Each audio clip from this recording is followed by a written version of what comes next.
وجاءت سكرة الموت بالحق ذلك ما كنت منه تحيد ونفخ في الصور ذلك يوم الوعيد وجاءت كل نفس معها سائق وشهيد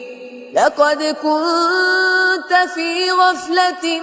من هذا فكشفنا عنك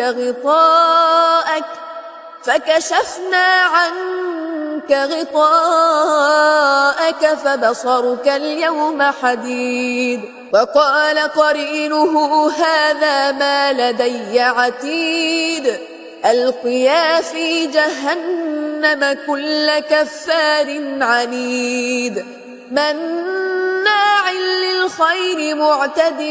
مريب الذي جعل مع الله إلها آخر فألقياه في العذاب الشديد قال قرينه ربنا ما أطغيته ولكن كان في ضلال بعيد قال لا تختصموا لدي وقد قدمت إليكم بالوعيد ما يبدل القول لدي وما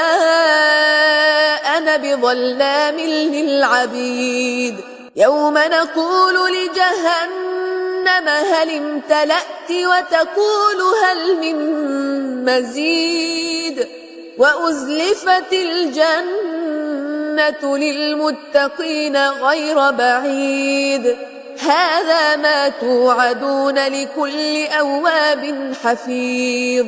من خشي الرحمن بالغيب وجاء بقلب منيب ادخلوها بسلام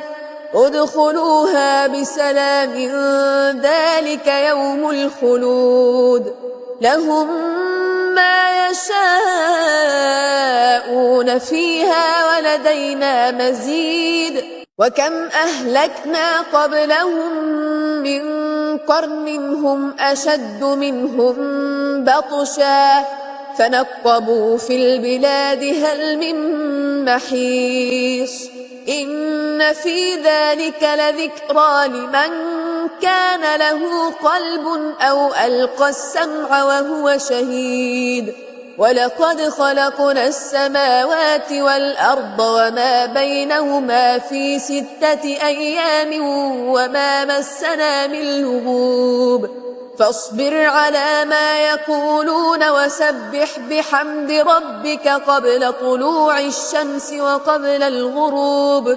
ومن الليل فسبحه وأدبار السجود واستمع يوم ينادي المناد من مكان قريب يوم يسمعون الصيحة بالحق